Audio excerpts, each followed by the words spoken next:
গেছে আমলিগ এসে মন মতো কতগুলো করিয়ে টরিয়ে 16 বছর চালাইছে। এনাদের পতনের পরে আবার ইউনুস কাকা এসে কয় না ওগুলো হবে না, কাটিয়ে সেটি ঠিক করতে হবে। আবার কাটিয়ে সেটি ঠিক করে তুই কার হাতে যাবে, সে কবে না উনি একদিন দেশে ছিল না, ও কনে কনে ছিল আইসে দেশের অবস্থা বোঝে না, কি লেট হয়ে গেছে, ওই তো কটা কুমাতি বাড়াতে হবে।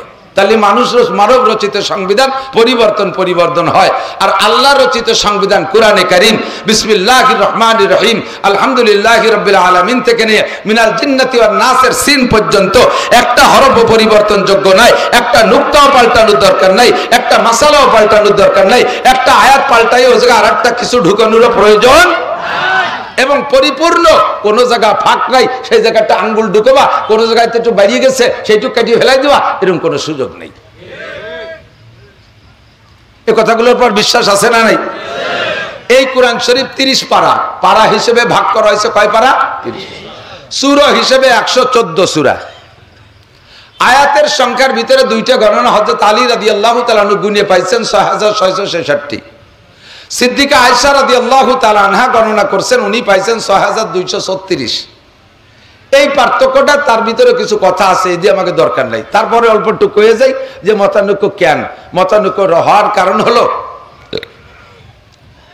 আমরা সূরা ফাতিহা পড়ি না, সিরাতাল্লাযীনা যারা কোরআন শরীফ দেখে পড়তে পারেন যাই দেখেন, কোন কোন নুসখায় লেখা আছে আলহামদুলিল্লাহি রাব্বিল আলামিন এক আয়াত, আর রহমানির রহিম এক আয়াত, মালিক ইয়াউমিদ্দিন এক আয়াত, ইয়্যাকা না'বুদু ওয়া ইয়্যাকা নাস্তাঈন এক আয়াত, 4 আয়াত, ইহদিনাস সিরাতাল মুস্তাকিম 5, সিরাতাল্লাযীনা আন'আমতা আলাইহিম 6, গায়রিল মাগদুবি আলাইহিম ওয়ালাদ-দাল্লিন 7। এর নাম সাবুল মাসানি। আবার কোন কোন নুসখায় লেখা আছে শুরুতে আয়াত আয়াত, শেষে যাইয়া সিরাতাল্লাযীনা আন'আমতা আলাইহিম গায়রিল মাগদুবি আলাইহিম ওয়ালাদ-দাল্লিন, এই দুটো মিলে এক আয়াত। তাহলে সূরা ফাতিহার নাম যে তো হাদিসের মধ্যে আছে 7 আয়াত বিশিষ্ট সূরা, তাহলে শেষের 2 আয়াত মিলে যদি এক আয়াত হয় তাহলে আর এক আয়াত কো কয় যে বিসমিল্লাহির রহমানির রহিম আর এক আয়াত। এইভাবে ভাগ করিয়া আয়াতের ভিতরে কিছু কাটছাড় ব্যাসকম হয়েছে, তাতে আয়াত সংখ্যা যাই হোক না কেন, যে আয়াত কোরআন শরীফের 6666 বা 236 আয়াতের মধ্যে আল্লাহ তাআলা আমাদের গোটা জিন্দেগীর সংবিধান দিয়ে দিয়েছে। বোঝে নাই? গোটা জিন্দেগীর সংবিধান কোথায় আছে কোন? জোরে বলেন কোন? ব্যক্তি জীবন চালানো, পরিপূর্ণ ব্যক্তি জীবন চালানো সম্ভব কোরআন দেখে। পরিবার জিন্দেগি, পারিবারিক জিন্দেগি পরিচালনা সম্ভব কোরআন দেখে। আছে না নাই? অর্থনীতি কোরআনে আছে না নাই? সমাজনীতি কোরআনে আছে, রাজনীতি কোরআনে আছে, আন্তর্জাতিক নীতি কোরআনে আছে, সব জিন্দেগির সমস্ত বিষয় আল্লাহর কোরআনে ভরপুর। আর এভাবেই যদি কোরআনকে সমাজে বাস্তবায়ন করা যায়, রাষ্ট্রীয়ভাবে বাস্তবায়ন করা যায়, আল্লাহ পাক রব্বুল আলামিন বলেন লাফাতাহনা আলাইহিম বারাকাতিন মিনাস সামাই ওয়াল আরদ। আসমান আর জমিন থেকে, আসমান থেকে রুজি আসে, আর জমিনের ভিতরে যে রুজিতে বরকত বাড়ে। কোন সুবহানাল্লাহ। কারণ জমিনের মধ্যে আল্লাহ তাআলা 2টা গুণ দিয়েছে। এই দিক খেয়াল করেন, জমিনের মধ্যে মাটির মধ্যে কয়টা গুণ? 2টা গুণ। যেই 2টা গুণ আল্লাহর বড় পছন্দ হয়, এই 2টা গুণ মাটি ছাড়া আর কাহার মধ্যে নাই। স্বর্ণের মধ্যে নাই, রূপর মধ্যে নাই, আগুনের মধ্যে নাই, আর কাহারও মধ্যে নাই। এই 2টা গুণ পানির মাটির মধ্যেই আছে। 1 নম্বর গুণ হলো মাটির ভিতরে ধৈর্য, মাটির মধ্যে ধৈর্য, সবর। মাটির ভিতরে ধৈর্য আর সবর আছে। 1, মাটির উপরে 50 তলা দালান বানাইছেন, মাটিতে কোনোদিন কয় না মিয়া তুমি তো 2 মণ বতি পারো না, আমার গাড়ি এত বড় উঠে দিলে কে কইছে কোনোদিন? আবার 100 বছর ওই দালান ব্যবহার করার পরে বুলডোজার দিয়ে ভাঙ্গেছিল, সে জায়গা 30 হাত খুঁজে হুইয়ের একটা বানাইছে পুকুর। মাটিতে এ সময় কয় না মিয়া তোমাকে মতো জালেম নাই, একদিন বিশাল বোঝা একটা গাড়ি উঠে দিয়েছিলে, আজকে কোদাল দিয়ে খুঁজে গা একেবারে শেষ করে ফেলাই দিলে কইছে কোনোদিন? জীবন ভরে পান নিচে থাকে, হাইটে হাইটে কত কত ওয়েটের পুরে দেই, কোনোদিনও মাটিতে বিরক্ত বোধ করে না। মাটির ভিতরে ধৈর্য। 2 নম্বরে মাটির ভিতরে আরেকটা গুণ আছে, সেটা হলো আমানতদারি আর বরকত। মাটিরে যা দেবেন মাটি তার চেয়ে বেশি দেয়। 1 কেজি পেঁয়াজের বীজ বুনাই দেন, 20 মণ পেঁয়াজ দেয়। 1 কেজি পাটের বীজ বুনাই দেন, 20 মণ পাট দেয়। একটা আমের আঠি দেন, 100 বছর পর্যন্ত হাজার হাজার আম দেয়। একটা নারকেল দেন মাটিরে, 50 বছর পর্যন্ত শত শত নারকেল দেয়। একটা কাঁঠালের বীজ দেন, 100 বছর পর্যন্ত সে হাজার হাজার কাঁঠাল দেয়। এটা হলো মাটির স্বভাব। মাটির মধ্যে আল্লাহ তাআলা বরকত রাখছে। এই জন্য আল্লাহ তাআলা মানুষকে বানাইছে মাটি দিয়ে। স্বপ্নের মধ্যে অহংকার, এদিক তাকান, মানুষ সর্বশ্রেষ্ঠ সৃষ্টি, এরা আল্লাহ তাআলা সর্বশ্রেষ্ঠ দামি পদার্থ দিয়ে বানাইতে পারতেন, হীরা কাঞ্চন মণি মুক্তা দিয়ে বানাইতে পারতেন, সোনা আর রূপো দিয়ে বানাইতে পারতেন। কয় না ওই দিয়ে বানানো যাবে না, এর ভিতরে অহংকারে ভরা। যার গলায় হীরা কাঞ্চন আছে তার দিকে তাকানো যেন খালি এরকম জাকি দেয়। যে মহিলা সারা গায়ে অলংকার ব্যবহার করে, অলংকারবিহীন মহিলাকে সাথে কথা বলতেও সে ঘৃণা বোধ করে। কতক্ষণ? যার হাতে, পুরুষের ভিতরে যদি হাতে একটা আংটি থাকে, স্বর্ণের আংটি থাকে, গুড়োই গুড়োইয়া আংটি বিহীন হাতটারে ওই পাশে সরাই রইয়া আংটি এলা হাতটারে খালি সামনে দিয়ে নাচায়। কথা কয় না? এক বড় লোক লাঠি বানাইছে, লাঠির মাথা বানাইছে সোনাই দিয়ে। মাছ কিনতে যাইয়া জাইলের দোকানে যাইয়া লাঠি হাতের মধ্যে রয়েছে, থাক আদ্য কলিবারতে পারে না যে এই ভাগ এই ভাগ এই ভাগ কয় টাকা। উনি ওই লাঠির সোনাটুক দেখানোর জন্য, অহংকার জিতের জন্য সেই কুড়া লাঠির মাথা ঘুরে কয় এতনি এতনি মছলি কেতনি কেতনি কিমত। উর্দুতে কয় এই মাছ কয় টাকা দাম। যাইলি আবার ওই দিয়ে টের পাইছে যে তুমি তোমার লাঠির অহংকার দেওয়াছ। যাইলি আবার পয়সাওয়ালা যাইলি, ও কিছুদিন আগে দুটো দাঁত পড়িয়ে গেছিল, সেই দাঁত দুটো বান্ধাইছে সোনাই দিয়ে। তুমি তোমার লাঠির মিসকি দেখাও, লাঠির জাকি দেখাও, তাহলে আমার সোনা দেখাবো। ও দাঁত বাড়ে 20 রুপিয়া, ও দাঁত না বাড়ে 20 টাকা কলি তো মাত্র 20 রুপিয়াকে ভেসকি দিয়ে দাঁত দেখাইতেছে। স্বর্ণের মধ্যে অহংকার আছে, এই জন্য স্বর্ণ দিয়ে তোমারে বানাই নাই। প্রত্যেক এই দামি পদার্থের মধ্যে যে অহংকার আছে, আমি অহংকার পছন্দ করি না। অহংকার করার অধিকার ক্ষমতা একমাত্র কার? আল্লাহু আকবার। বলেন আল্লাহু আকবার। বাংলাদেশে কোনো আকবর আছে আল্লাহ ছাড়া? নামে আকবর থাকতে পারে, সে আকবরের নাম শুরুতে আব্দু আছে। আব্দুল আকবর বলতে হবে। আব্দুল আকবর, আকবর একমাত্র কে? আল্লাহ। কথা বলেন ঠিক না? আল্লাহ। দুনিয়ার কোন নেতারে আকবর বলা যাবে না, মহান নেতা। কিসের সাতার মহান? 2 মিনিটের ভিতরে এক মহানও তালাশ করে পাওয়া যাচ্ছে না বাটি চালান দিয়ে। তাই কিসের মহান হলো? ঠিক কিনা? কাজে মহান সবকিছু, সর্বমহান কে? আল্লাহ রাব্বুল আলামিন। তো আল্লাহ বলেন অহংকার আর তাকাবুর আমি পছন্দ করি না, বিদায় এই অহংকারী ম্যাটেরিয়াল দিয়ে আমি তোমাদেরকে বানাই নাই। মিনহা খলাকনাকুম, মিনহা খলাকনাকুম। পড়েন না কে? তোমারে বানাইছি কি দিয়া? মাটি দিয়ে। হা মানে মাটি। মিনহা খলাকনাকুম, মাটি দিয়ে বানাইছি। তো মাটি দিয়ে বানাইয়া আবার কইলে যে তুমি আশরাফুল মখলুকাত, তুমি আল্লাহ আমাদের বললে সর্বশ্রেষ্ঠ সৃষ্টি, শেষ সেরা, তা আমাকে মাটি দিয়ে বানাইলে সেটা বানাইতে যদি সোনা দানা দিয়ে বানাইতে। পাগল, ওর ভিতরে অহংকার আছে, ও দিয়ে বানানো যাবে না। মাটি দিয়ে বানাইছি, মাটির মধ্যে 2টা গুণ আমার ভালো লাগে। 1 নম্বরে ধৈর্য, আর একটা হলো আমানতদারি, বরকত।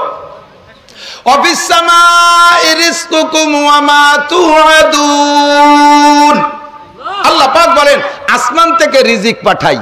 কোত্থেকে? কথা কয় না? কোত্থেকে? এই জন্য চাই কার কাছে? হাত রেখে এইরকম করে চান না এরকম করে? এরকম করে না? এরকম করলে হাত কোন দিক থাকে? দাও উপরের থেকে দাও। উপরের থেকে আল্লাহ তাআলা রিজিক দেয়, আর ওই রিজিক ঘুরে আসে বরকত আল্লাহর পেট ঘুরে। বরকতের পেট ঘুরে মাটির তল দিয়ে আসে। ধান মাটিতে, গম মাটিতে, খনিজ সম্পদ মাটিতে, সব ফসল মাটির থেকে আসে। ঠিক কি ঠিক না? ফাতাফাক্কারু ফাতাদাব্বারু, ভাবো, চিন্তা করো। আল্লাহর এই কুদরত দিয়ে ভাবলে আল্লাহরে পাওয়া যায়। একটু ভাবিয়ে দেখি। একটা কথা বলি, সরে যাই। আপনাদের এদিক গ্যান্ডারি আখ লাগায় না? গ্যান্ডারি আখ, আখ আখ এখন তো খাওয়ার সময়। আখের গোড়ার রস মিঠে না আগার রস মিঠে? গোড়ার রস মিঠে না? খেজুর গাছের গোড়ার রস মিঠে না আগার রস মিঠে? হ্যাঁ, আগার রস। গোড়ায় তো রসই নাই। তাহলে কাটিয়ে কুটিয়ে শিয়ের মেয়ের একটু কাটিয়ে তুলি, কষ বাইরে একটু জিব্বে দিয়ে দেন নুনতা নুনতা। আখের আগার রস যেমন নুনতা, খেজুর গাছের গোড়ার রস ওই রকম নুনতা। আর আখের গোড়ার রস যেমন মিঠে, খেজুর গাছের আগার রস, খেজুর গাছের আগার রস মিঠে। ও কি উপর দিয়ে রস নেয়? ও রস পাইছে কোন জায়গা? মাটির তল দিয়ে গেছে। আর আখের রস মাটিতে, আখের রস মাটিতে নিয়ে তার গুড়া মিঠে থাকলে আগা নুনতা হয়ে গেল, আর খেজুর গাছের রস গুড়াতে মাটিতে নিয়ে তার গুড়া নুনতা থাকলে আগা মিঠে হলো। এটা কি দুনিয়ার কোনো বিজ্ঞানীর আবিষ্কার? কোন বিজ্ঞানীর ক্ষমতা? রাজা বাদশার কেদার আছে? এ ক্ষমতা কার? আরে আল্লাহরে খুঁজতি কোন জায়গা যাওয়া?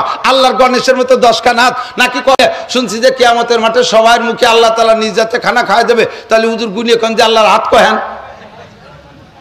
তোমার ওই আল্লাহর হাত গুনার দরকার নাই, তুমি আল্লাহর এই কুদরত দিয়ে ভাবো কতক্ষণ, তাহলেই তুমি আল্লাহকে পেয়ে যাবা। আল্লাহ তাআলা আমাদের পাওয়ার তৌফিক দিক। যে কথা বলতে চাইছে এদিক তাকান। এই কুরআনী সংবিধান ব্যক্তি জীবন থেকে নিয়ে, বোঝে না, কুরআনী সংবিধান ব্যক্তি জীবন থেকে নিয়ে আন্তর্জাতিক জীবন পর্যন্ত যদি সেট করতে পারো তাহলে মানব রচিত সংবিধানে তোমাদেরকে কখনো শান্তি দিতে পারে নাই, এখনো পারে নাই, ভবিষ্যতেও পারবে না। আর কুরআনী সংবিধানকে বাস্তবায়ন করো। যেই দেশে কুরআনী সংবিধান বাস্তবায়ন হবে ওই দেশের শুধু মুসলমান না, ওই দেশের অমুসলমানরাও, ওই দেশের প্রাণী জগত এমন সুখ শান্তি উপলব্ধি করবে, উপভোগ করবে যা বিগত কোনো দিন দেখে নাই। আমি রাজনীতি করি না, স্টেজে রাজনীতির কথা বলি না, গুবাই লেগে ক্ষমতার সময় বলি নাই, এখনো বলি না। আমি শুধু এতটুক বলি যা সবসময় বলি, এখনো বলি। আমার দিক তাকান। বিগত সময় আমরা দেখেছি, কমপক্ষে বাংলাদেশ স্বাধীনের পর থেকে নিয়ে যে সময় থেকে আমি বোঝা শুরু করছি সে সময় থেকে প্রায় 85 বছর রাজা বাদশা দেখলাম। আর আপনারা বয়সীরা মুরব্বীরা তো পাকিস্তান দেখছেন, আরো বেশি দেখছেন। এতদিন কোরআনের শাসন দেখেন নাই, বিদায় কোরআনের শাসনের মজাটা উপভোগ করতে পারেন নাই। কোরআনের শাসনে যে এই আসমানি আর জমিনি বরকত আর রহমত, আল্লাহ কয় লা ফাতাহনা আলাইহিম বারাকাতিম মিনাস সামাই ওয়াল আরদ, আসমান থেকে রহমত, জমিন থেকে বরকতের সমস্ত দরজা খুলে দেব। এর জন্য মোল্লা মুন্সি বসে মিলাদ পড়া লাগবে না, সবে বরাত সবে কদরে কান্দা লাগবে না, কোনো মসজিদ মাদ্রাসায় মান্নত করা লাগবে না, কাবা ঘরের গিলাফ ধরে কাঁদা লাগবে না, পীর সাহেবরে বাড়ি এনে গুয়ালি বাঁধতে দিয়ে মুনাজাত করা লাগবে না। শুধু তুই এই কাজটা কর, আমি আসমান জমিন থেকে রহমত আর বরকতের সব দরজা খুলে দেব। ওয়াদা কার? আল্লাহ মাসে একবার ওয়াদা খিলাফ করে, বছরে 2 বার, জীবনেও একবার। নিজেই কয় ইন্নাল্লাহ লা ইউখলিফুল মিয়াদ, আমার আল্লাহ কখনো ওয়াদা খিলাফ করে না। প্রমাণ যদি চান, বিগত ইতিহাস বলবো না, উলামায়ে কিরাম বিগত ইতিহাস কয়, সব বিগত বাদ। এখন নগদের দিন নগদ কথা কব, চোখের সামনে সব। ক্ষমতার মালিক কে? গল্প মারো, জনগণ ক্ষমতার উৎস। এই কথাটা যে চরম গাঁজাখড়ি মিথ্যে কথা, এবার নগদে চোখে আঙ্গুল দিয়ে আল্লাহ প্রমাণ করে দিয়েছে, ঠিক কিনা? আওয়ামী লীগ সরকারের সরকারি ক্ষমতা হাতে। বাংলাদেশে জনসংখ্যা হিসেবে পার্ট করে প্রত্যেক দলের ভোটার আলাদা করেন। আরে যদিও ফুসফাস মারতিছে না, এখনো জনসংখ্যা হিসেবে অন্য সব দলের চাইতে আলাদা করে বিএনপির চাইতে আওয়ামী লীগ বেশি, জামাত ইসলামের চেয়ে আওয়ামী লীগ বেশি, জাতীয় পার্টির চেয়ে আওয়ামী লীগ বেশি। এখনো সে আওয়ামী লীগ আছে, মরে তো যাই নেই। সেই আওয়ামী লীগের ক্ষমতা ছিল তার হাতে, সেনাবাহিনী সরকার শেখ হাসিনার হাতে, বিডিআর তার হাতে, পুলিশ তার হাতে, আনসার তার হাতে, ঠিক কিনা? বিমান বাহিনী তার হাতে, নৌবাহিনী তার হাতে, র্যাব তার হাতে, যুবলীগ তার হাতে, ছাত্রলীগ তার হাতে, এই সব জনগণ তার হাতে। আর ক্ষমতাই যদি জনগণের উৎস হয়, তাহলে এত জনগণ থাকতি কয়টা খালি হাত নিরস্ত্র পুলাপানের স্লোগানে বিটে ছাড়িয়ে পলাইলে কে?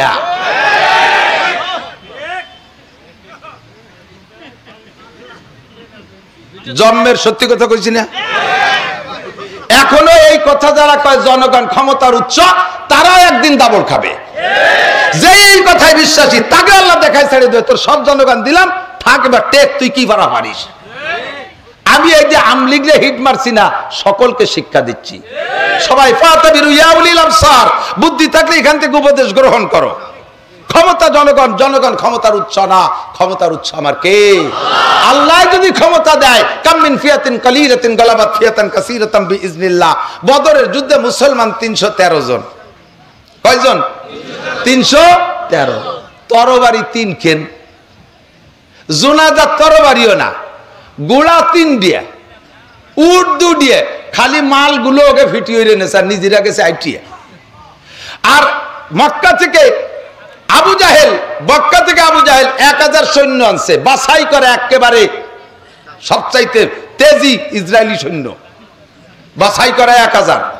অস্ত্র আনছে মার্কাবা ট্যাঙ্ক, যানবাহন, সাজোয়া যান, শ্রেষ্ঠ ঘোড়া, প্রত্যেকের পাছার নিচে একটা, আর 500 ঘোড়ার উটের পিঠে, 100 উটের পিঠে শুধু যুদ্ধের সরু সামান বয় আনছে। তাহলে এতর সামনে 313 জন মোল্লা মুন্সি, 3 খেন তরবারি, কি হয় কন্দি দেই? কিছু আর কথা? ক্ষমতার উৎস জনগণ নয়, আল্লাহ যে ক্ষমতার উৎস প্রমাণ করে দেখায় দিয়েছে। কিসসা সবাই জানেন, শুধু আমার তরতিবে আসছে তাই আমি ইশারা দিয়ে যাচ্ছি। আল্লাহ পাক রব্বুল আলামিন এই 313 জনের হাতে ওই 1000-এর 70 ডরের জায়গায় জবই দিয়ে জাহান্নামে পাঠায় দিয়েছে, আর 70 ডরে ধরে গুগু মুড়াই দিয়ে বাঁধতে বাড়ি নিয়েছে। আর কয়টা কোন পাশে লুঙ্গি খুলি দিয়ে পলাইছে তার ঠিক নেই। সমস্ত মালামাল ফেলাই দিয়ে বিল আর আলী সরের ফাইদে দৌড়াইছে, খালি ড্যাংটা হইয়ে জুতো ভাই দিতে সময় পাইনি।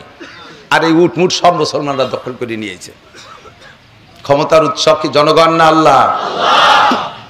আল্লাহ তাআলা বলেন, তুমি আমার এই কোরআনী সংবিধানকে সর্বক্ষেত্রে বাস্তবায়ন করো। এরকম চোখের সামনে যেমন এবার দেখাইছি, ভবিষ্যতে বেয়াদবি কেউ করলে তারও দেখাই ছেড়ে দেবো। এর রহমত আর বরকত যদি তুমি পাইতে চাও তাহলে চোখের সামনে দেখো, আমি টাকা দেবো। যদি কেউ যাইতে চান আমি সব টাকা দেবো না, আপনিও দেন, আমি কয় টাকা দেবো, আফগানিস্তান যে দিয়ে আসেন। মাত্র 22 সালে তারা স্বাধীন হয়েছে, 22-এর পরে 24, 2 বছর চলে, 21 সালের শেষে 2 বছর, অনলি 2 বছর। এই 2 বছরে আফগানিস্তান 2 বছর আগে কি করছে? রাশিয়াওয়ালা মারছে 20 বছর, আর আমেরিকার নেতৃত্বে ন্যাটোর 42টা দেশ আইসা বিশ্বের শ্রেষ্ঠ অস্ত্র দিয়া এই মুল্লাকে মাইরিয়ে বিটে ছাড়া করছে, বাংকারের মধ্যে ঢুকাই দিয়েছে, পাহাড়ের তলে ইন্দুরির মতো গর্ত বানায় পলায় পলায় রয়েছে এই মুল্লা মুন্সিরা। কিছু নাই, আছে কয়টা রাইফেল ক্লাসিনকপ, দূরিতে হুশ করে একটা মারিয়ে দিয়ে ইন্দুরি গাড়ার মধ্যে যে পলায়। আল্লাহ তাআলা সেই মুল্লা বেগে হাতে 42টা বিশ্বসেরা 42টা বাহিনীকে, 42 দেশের বাহিনী ন্যাটোকে এমন মার খায় তার দাঁড়াইছে, জুতোর মালা গলায় দিয়ে তাড়াই দিয়েছে তাদেরকে। লাস্ট ফিনিশিং তাদের সাথে যুদ্ধ করছে 20, রাশিয়ার সাথে 20, 40 বছর যুদ্ধ করার পরে ওই দেশের কোনো জায়গা বোমা মারতে আর বাকি ছিল না, জমি তামা তামা হয়ে গেছে। ফেলাইতে যখন চলে গেছে, আরে মুল্লারা কোরআনী আইন বাস্তবায়ন করছে সেই আফগানিস্তানে। মাত্র 2 বছরের ভিতরে তাদের রেমিটেন্সের দাম, তাদের টাকার দাম সারা পৃথিবীতে রোল নাম্বার 3। আমেরিকার ডলারের চাইতে আফগানের টাকার দাম বেশি। আমাদের টাকার কত দাম দেখছেন না? 13 সালে হজে গেছি, সে সময় 20 টাকা দিয়ে 1 রিয়াল কিনছি, আর এবার রোজার পরে উমরায় গেছি 33 টাকা দিয়ে রিয়াল কিনছি। দাম খালি নিচের দিক বাড়তিছে। আর সেই মুল্লাকে টাকার দাম 2 বছরে বিশ্বের ভিতরে রোল নাম্বার 3। আর একটা খেলা শুনবেন, সেই জমি রয়েছে গাছপালা যা ছিল আগের ডালিম বাগান, সেই ডালিম বাগানই রয়েছে। গাছ কাটি কুটে নতুন গাছ লাগাবে সে পয়সাও নাই, এর ভিতরে তারা জমি টমি পাইছে, সেই গাছই রয়েছে, তাই পরিচর্যা করছে। আর আসমানের কাছ থেকে চাইছে, আসমানের মালিক তুমি বলছো আসমান থেকে রিজিক আসে, তাই রিজিক দিয়ে দাও। গাছও জমিও সেই আফগানিস্তানের, গাছও সেই আগের ডালিম গাছ, গাছও পাল্টাই নেই। এই গাছে স্বাধীনের আগে, মুজাহিদদের হাতে আসার আগে তাদেরই জমিতে এই ডালিমে, এক গাছে যে ডালিম হইতো 4টে ডালিম লাগতো 1 কেজি হইতে, আর এখন মাত্র মুজাহিদদের হাতে আসার পরে, কুরআনী শাসন বাস্তবায়ন হওয়ার পরে আল্লাহ তাআলা ওই গাছের ডালিম 1 ডালিমে 1.5 কেজি 2 কেজি বানাই দিয়েছে। আসমান থেকে রিজিক আসে, লাফাতাহনা আলাইহিম বারাকাতিম মিনাস সামাই ওয়াল আরদ, আসমান আর জমিন থেকে রহমত আর বরকতের দরজা খুলে দেওয়া হয়। আল্লাহ ওয়াদা করেছে, প্রমাণ পাইতে চাইলে আফগানিস্তান যে দেখে আসেন। আল্লাহ তাআলা আমাদের বাংলাদেশকে এরকম নসিব করে, বলেন আমিন। এখন নিউট্রাল, এখন ফ্রি, কোনো সরকার নাই, তত্ত্বাবধায়ক সরকার বা অন্তর্বর্তীকালীন সরকার, মানে আমি আপনার মতো একজন আর কি, আমাকে এখানে ভোট ছাড়া আর কি যা হয়েছে তাই আর কি। এখন ফ্রি টাইম আছি, সামনে যে সরকার আসবে এই সরকারটা আমরা ন্যায্য ইমানদার আল্লাহওয়ালা। অনেকে আছে কোরআনের নাম দুইয়ে খাইয়ে সংসদে যাইয়ে উল্টো পাল্টা টালটু বাল্টু করবে, এরকম 2 নম্বর হুজুর পার্টি না, কথা বল না কেন? 2 নম্বর হুজুর পার্টি না, 1 নম্বর পিওর মুত্তাকিন হুজুর পার্টি, যারা আল্লাহকে ভয় পায়, যারা, তাদের মাধ্যমে আল্লাহ তাআলা দেশটা চালানোর ব্যবস্থা করে দিক। আমরাও যেন বাংলার জমিনে দেখি যে সময় মতো বৃষ্টি হয়, 1 পিএজে 1 পোয়া হয়ে যায়। পিএজের এলাকা না, এই দিক দিয়ে পিএজ 1 পিএজে 1 পোয়া হয়ে যায়, 4 পিএজে কেজি হয়ে যায়। এরকম যেন আল্লাহ তাআলা বরকত দিয়ে দেয়, কারণ আমিন। তো কোরআন শরীফ সব জায়গা আমাদের লাগে কি লাগে না, এবং প্রযোজ্য। তো সারা কোরআন শরীফের একটা আয়াতকে অস্বীকার করলে আপনি কাফের। এদিক আবার এদিক কয় কি কোরআনের ভিতরে বাপের পরিত্যক্ত সম্পদ বন্টন করতে যে আল্লাহ তাআলা যে সংবিধান দিয়েছে এটা সঠিক হয় নাই, এটাকে সংশোধন করিতে হইবে। যেদিন এই কাম করছে সংশোধন করিও ছাড়ছে সরকারি ভাবে, ছেলেও যা পাবে মাইও। বাপের সামনে ছেলে মারা গেলে সেই ছেলের ছেলেরা বেওয়ারেস হয়ে যায়, এটা কোরআনের কথা। কয়টি হবে না, তারাও পাবে। আল্লাহ তোমার সে কম বোঝে না, বুঝে শুনে সংবিধান বানাইছে। তুমি যদি এর মধ্যে আঙ্গুল ঢুকাই ওটাকে পরিবর্তন করো, যদি এটাকে তুমি রাষ্ট্রীয় সংবিধান বানাও, তাহলে তুমি সেদিন কাফের হয়ে গেছো। তুমি সেদিন কাফের হয়ে গেছো। যে সরকার করছে, কোন সরকার করছে আমি ইতিহাস জানি না, যেই করছে সে সেদিন কাফের হয়ে গেছে। একটা আয়াতকে যদি অস্বীকার করে, আল্লাহ পাক বলেন, মা আল্লাহ নবী বলেন, মা আমানা বিল কুরআনে মানিস্তা আল্লাহ মাহারিমাহু, কোরআনের একটা আয়াতকে অস্বীকার যে করবে, 6665 আয়াতকে মানে, পড়ে, তিলাওয়াত করে, আমল করে, একটা আয়াতের পর তার অভিযোগ ওই লোকটা যেন গোটা কোরআনকে অস্বীকার করলো। আর কোরআনকে অস্বীকার করা মানে কাফের হয়ে যাওয়া। কথা বলেন, কোরআনকে অস্বীকার করলে কি হয়? কোরআনকে অস্বীকার করলে কি হয়? আর কাফের হলি কি হয়?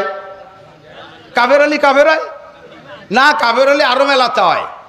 কি কি হয়? কাফের হলে আপনি পুরুষ, আপনি কাফের হয়ে গেছেন, আপনার ঘরে স্ত্রীরা আবার আপনার আকীদায় বিশ্বাসী না, সে জায়গা মতো ঠিক আছে, দুইজনের বিয়ে ভেঙে গেছে, তালাক দেওয়া লাগে না, আপনার বউটা ছুটি গেছে। এই ছুটা বউ নিয়ে রাত যাপন করবেন, জিনার গুনাহ হবে। 2 নম্বর। 3 নম্বর, এরপরে যদি বাচ্চা কাচ্চাটা হয় তবে জারুর বাচ্চা, হারামজাদা জারুর সন্তান।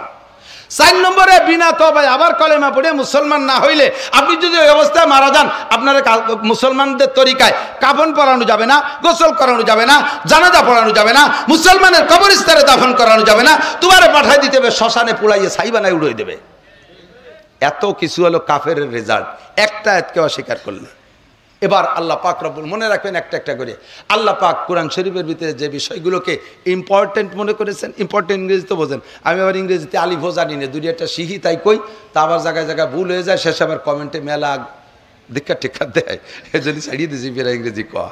তো আমার মনে হয় এটা ভুল কই নেই, যেটা ইম্পর্টেন্ট জরুরি, ঠিক আছে নাকি, এইটাকে আল্লাহ তাআলা একটু আলোচনা বেশি করেছেন। যেটা আরো জরুরি সেটাকে আরো বেশি আলোচনা করেছেন, ভেরি ভেরি ইম্পর্টেন্ট, ঠিক আছে নাকি। আপনাকে শিখি আবার আপনাকে ফেরত দেই। তো ইম্পর্টেন্ট, ভেরি ভেরি ইম্পর্টেন্ট আল্লাহ তাআলা বাছাই করছে। কিয়ামত পর্যন্ত ফিরাউন মার্কা যত কাফের বিগত চলে গেছে, তার ভিতরে সবচাইতে বড় ধামলা ফিরাউন আর নমরুদ আর সাদ্দাদ। এই জন্য আল্লাহ তাআলা সবচেয়ে কোরআন শরীফের ভিতরে ফিরাউনের কিসসার আলোচনা বেশি করছে, তারপরেই সাদ্দাদ নমরুদের আলোচনা, এরপরে করছে অন্যদের। কেন করছে? কিয়ামত পর্যন্ত আর তো নবী আসবে না, আর আসমানি কিতাব আসবে না, এক কিতাবের মধ্যে সারিয়ে দেব। কিয়ামত পর্যন্ত বহুত সাদ্দাদ আসবে, বহুত নমরুদ আসবে, বহুত ফিরাউন আসবে। সব ফিরাউনরা এই ফিরাউনের কাছ থেকে যাতে সবক নিতে পারিস। ফাতাবিরু ইয়া উলিল আবসার। বর্তমান বিশ্বে ফিরাউন আছে না নাই? নেতানিয়াহু ফিরাউন কিনা? নমরুদ কি বলা হয়, জো বাইডেন ফিরাউন কিনা? হ্যাঁ, নমরুদ কিনা? নমরুদ ইব্রাহিম আলাইহিস সালামের সময় হাজার হাজার শিশু সন্তান হত্যা করেছে।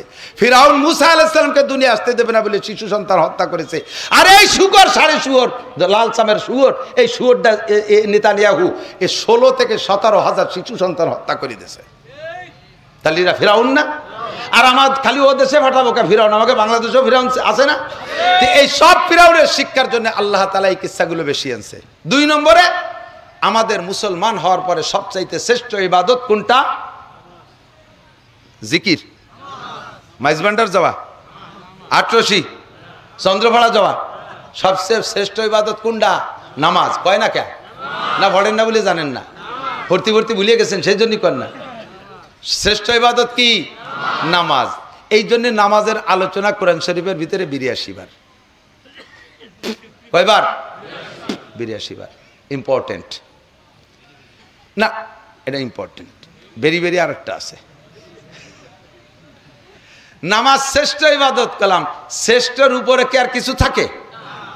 সবচেয়ে বড়, তার উপরে কি বড় থাকে? একজনটা 4 ভাই, 1 বছর পর পর হইছে, টপ টপ টপ টপ করে 4 ভাই, 4 বছরে 4 ভাই। ছোট থাকতে আমার ছোট ছোট, কিন্তু ঝাঁকা মারিয়ে 16, 18, 20, 22 বছরের সময় 4 ভাই একে ধাক্কায় বিটা হয়ে গেছে। এখন এক এক বছরের ডিস্টেন্স তো বোঝা যায় না কোনটা বড় কোনটা ছোট। এক মুরব্বী মাইজিজনটা জিজ্ঞেস করছে, তোকে তো সব কাই বাইরে একরকম দেওয়া যায়, তোকে কিন্তু বড় কিনা? কাকা সবচেয়ে বড় আমি, তার চেয়ে বড় মেবাই। সবচেয়ে বড় আমি, তার চেয়ে বড় মেবাই। তার এটা ভাও কথা না। তো সবচেয়ে বড় বারবার বড় থাকে কে রে? তাহলে সবচেয়ে বড় ইবাদত নামাজ, এর মধ্যে সন্দেহ নাই। দিগের পার্থক্যে আরেকটা আছে ভেরি ভেরি ইম্পর্টেন্ট। নামাজ এমন ইবাদত, এই এদিক তাকান, কিয়ামতের ময়দানে সর্বপ্রথম জিজ্ঞাসা হবে নামাজের। সর্বপ্রথম কিসের? ফামান সালুহা সাইরু আমালিহি। নামাজের পোস্টে যে পার হতে পারবে, সব জায়গা সে বিনা হিসাবে পার হইয়া যাবে। নামাজের জন্য আল্লাহ তাআলা 5টা পুরস্কার রেখেছেন, জানেন সবাই। 4টে মরার পরে একটা দুনিয়ায়। এটাই হলো আল্লাহর সিস্টেম, যে সব ইবাদতের বেনিফিট প্রতিদান যদি আমি আখেরাতের জন্য রেখে দেই, তাহলে বান্দা কয়জনই বা আখেরাত বিশ্বাস করবে? এই আখেরাতে অন্তর কয়জনের অন্তরে থাকে? কাজে ওই খালি আখেরাতের লোভে ইবাদত করবে না, প্রত্যেকটা ইবাদতের সাথে একটু দুনিয়া দিয়ে দেই, সেই লোভে ইবাদতটা করবে। এর আর একটু ঠিক বুঝে নেন। এখন আজকে রাত বাজে 12টার দিক মাহফিল শেষ হয়, বাড়ি যে খাইয়ে দিয়ে শুতি 1টা বেজে যাবে। আর এই ওয়াসমা শনিবার তাড়াতাড়ি ঘুমও আসে না, আস্তে আস্তে 2টে 3টে বেজে যাবে। 2টে 3টে বেজে গেলে 2টের সময় যদি ঘুমান, তাহলে সেই ঘুমের পর উঠে ফজরের নামাজ পড়া বহুত কঠিন। যদি ঘুমিয়ে একবার ঠাইছে ধরে, লাই তুলিও উঠা যায় না, ঠিক না? কানের গোড়া মাইক দিয়ে আজান দেয়, তাও শোনে না, মুড়াইয়ে মাইকরে ঠেলি সরাই ফেলে। মোবাইলের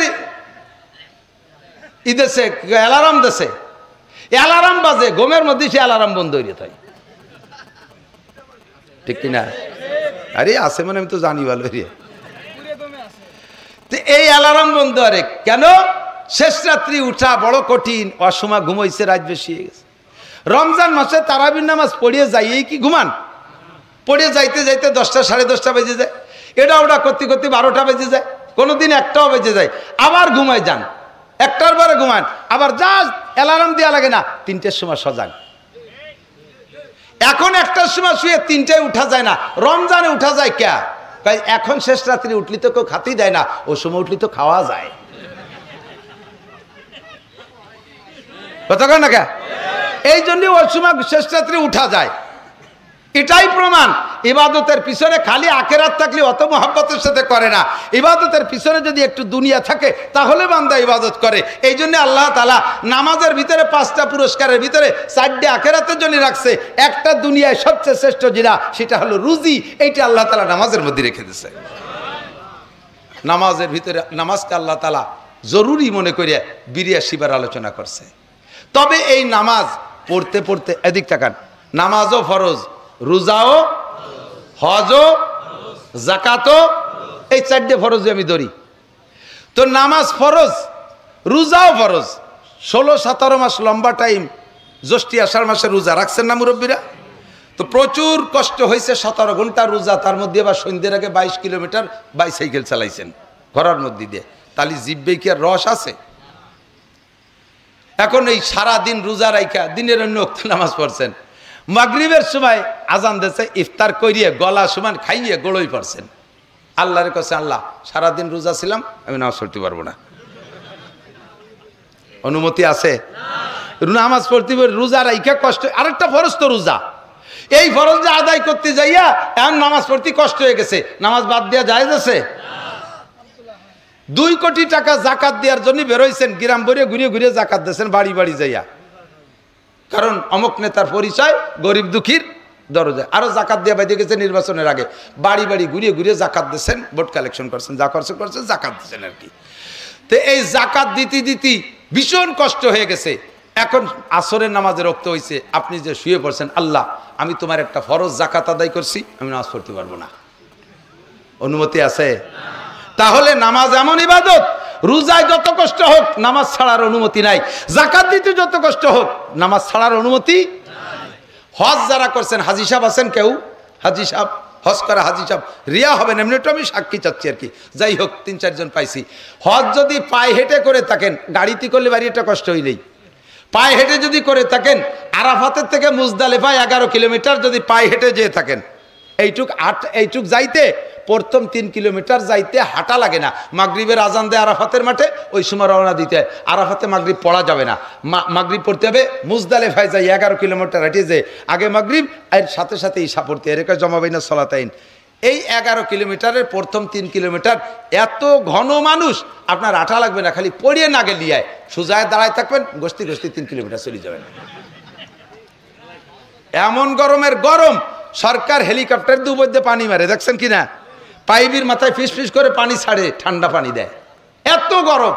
এই কষ্ট করে 11 কিলোমিটার হেঁটে যাইতে যাইতে মুজদালিফা অনেক রাত, ওখানে যাইয়া আবার ফ্লোরে থাকতে হবে, অনেক ঘরবাড়ি নাই, পিজির পর পাথরের উপরে গামছা গুমছো বিছে রাত্রে একটু শুইতে হবে, শোয়া সুন্নাত। এই জায়গায় একটু গড়াগড়ি কইরা আবার ফজরে আজান দিলি, ওখান থেকে ফজরের নামাজ পড়িয়ে তারপরে শয়তান মারার দিক জামরায় যাইতে হবে 6 কিলোমিটার হাঁটিয়ে।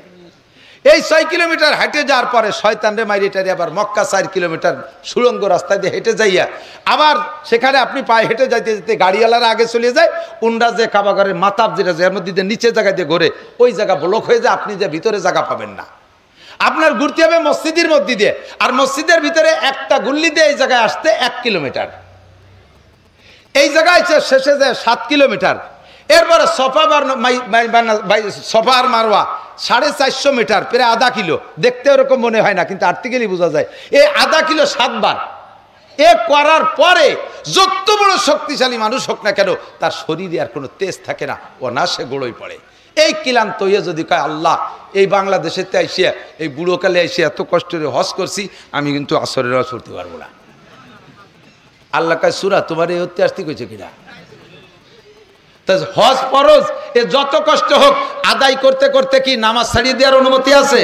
রোজা ফরজ, আদায় করতে করতে কষ্ট হলে কি নামাজ ছাড়ার অনুমতি আছে? যাকাত ফরজ, আদায় করতে করতে কষ্ট হলে কি নামাজ ছাড়ার অনুমতি আছে? এমন একটা ইবাদত আছে যেই ইবাদতটা করতে যাইয়া নামাজ ছেড়ে দেওয়ার অনুমতি আছে। সেটা কি? আল্লাহর নবী খন্দকের যুদ্ধে খন্দক খনন করতেছে, খাল খন্দক খনন করে শেষ করতে পারে নাই, গোয়েন্দা মুসাদ এসে খবর দিছে হুজুর চলে আইছেন প্রায় কাফের, তাড়াতাড়ি খুঁজে সারেন। হুজুর কয় জোহরের রক্ত এসে গেছে, থাক নামাজ, আগে খন্দক খনন করো। খুঁজতে খুঁজতে আসর খনন করা শেষ হয় নাই, থাক আসরের নামাজ, আগে খন্দক খোঁজো, আগে জিহাদ। আইসে গেছে মাগরিব, খন্দক খনন শেষ হয় নাই, সৈন্য এসে যাচ্ছে, থাক মাগরিব, আগে যুদ্ধের বাংকার খোঁজো। চলে আসছে ঈশা, ঈশার রক্ত রাত 12টা 1টা 2টা 3টে পর্যন্ত, এ পর্যন্ত খনন কয় যে না খনন শেষ হয় নাই, থাক ঈশা, পরে এক সময় পড়িয়ে নিয়ে যাবে, আগে খন্দক খনন করো। তাহলে আমি কি বুঝাইতে চাইছি? এ দোস্ত, নামাজ ফরজ, এই ফরজ আদায় করতে অন্য কোন ফরজ যত কষ্ট হোক সেই ফরজের কারণে নামাজ ছেড়ে দেওয়া জায়েজ নাই। আর জিহাদ ফরজ, এই ফরজটা আদায় করতে যাইয়া নামাজের মতো ইবাদত, রসুলের মতো ব্যক্তি, সাহাবায়ে কিরামদের মতো মুসল্লি 4টে ওয়াক্ত কাজা করেছেন, 4টে ওয়াক্ত কাজা করেছেন। তাহলে বোঝা যায় নামাজ ইম্পর্টেন্ট, জিহাদ জায়গা বিষয় ভেরি ভেরি ইম্পর্টেন্ট।